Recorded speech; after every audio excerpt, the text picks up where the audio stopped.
সুপ্রভাত বন্ধুরা, শুভ সকাল সবাইকে। উঠে গেছি আমি 6:05। উঠে ছাদে ঘুরে গেছিলাম, আবার চলে এসেছি। এখন ময়ূর কি সুন্দর ডাকছে। দারুণ একটা ঠান্ডা ঠান্ডা ওয়েদার, ভালোই লাগছে। হালকা হালকা হাওয়া আসছে, আরও সুন্দর লাগছে। পাশে ট্রাক্টর যাচ্ছে, ট্রাক্টরের আওয়াজও শুনতে পাবেন। মেয়েদের জন্য টিফিন করব। আটাটা মেখে চলে এসেছি ছাদে। ঠান্ডা ঠান্ডা, কত সুন্দর হাওয়া আসছে হালকা হালকা। দেখাতে পাচ্ছি, দেখুন নিম গাছের পাতাগুলো দুলছে। বেশ ভালোই লাগছে ঠান্ডা ওয়েদারে। আমার তো বেশ ভালো লাগে ঠান্ডা ঠান্ডা সকালের এটা দারুণ লাগে।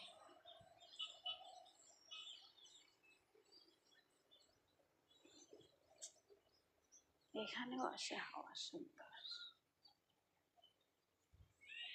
এখানটায়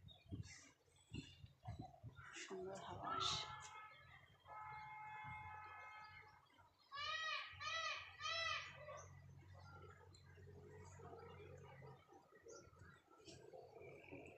যা কাজকর্মের দিকে, আবার দিনের কী করলাম না করলাম সেটা একটু শেয়ার করবো আপনাদের সঙ্গে।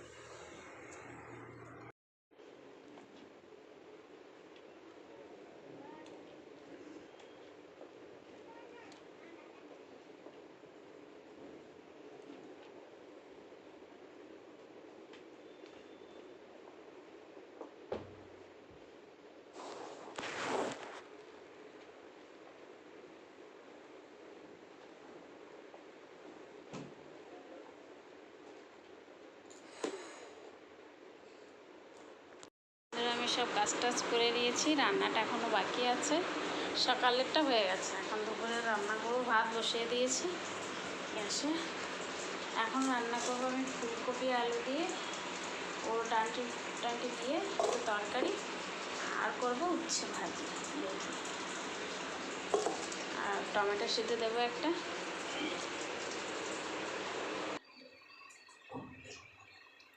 কড়াই বসিয়ে দিচ্ছি, তরকারিটা রান্না করবো।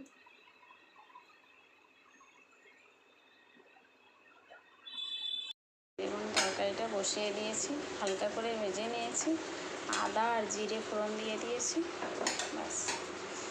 এবার একটু জাল উঠলেই আঁচটা কম করেই ঢেকে দেব সেদ্ধ হওয়ার জন্য। গরম গরম ভাত হয়ে গেছে, এইমাত্র নামালাম। আর ফুলকপি আলুর তরকারিও হয়ে গেছে। ধনে পাতা দিয়ে একটু ভাজা জিরের গুঁড়ো দিয়ে, বেশি ঝাল দিইনি, মোটামুটি ঝাল। এখন করব উচ্ছে ভাজিটা, তাহলেই হয়ে যায়।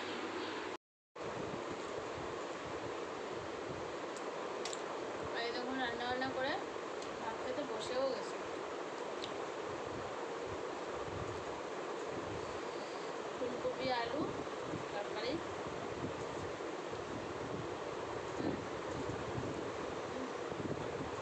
এই দেখুন বন্ধুরা, আমি এখন রান্না করছি মটর পনির। এখানে আছে মটর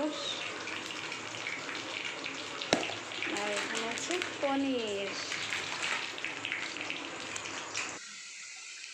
সব কিছু দিয়ে দিয়েছি মশলা। এটা এখন ভালো করে পাকাবো, তারপরে দেব মটর, লাস্টে দেব পনির।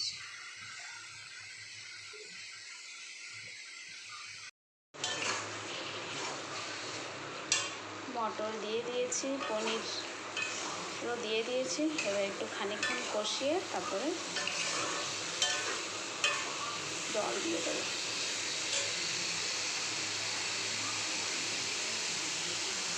দেখুন বন্ধুরা, আমার পনির রান্না হয়ে গেছে। অনেকটা গাঢ় করিনি, কারণ রুটির সাথে খাবো তো এইটুকু ঝোল লাগবে। এবার খাওয়ার সময় আবার একটু গরম করা হবে, গরম না হলে তো আবার ভালো লাগে না, তার জন্য এরকম রাখলাম।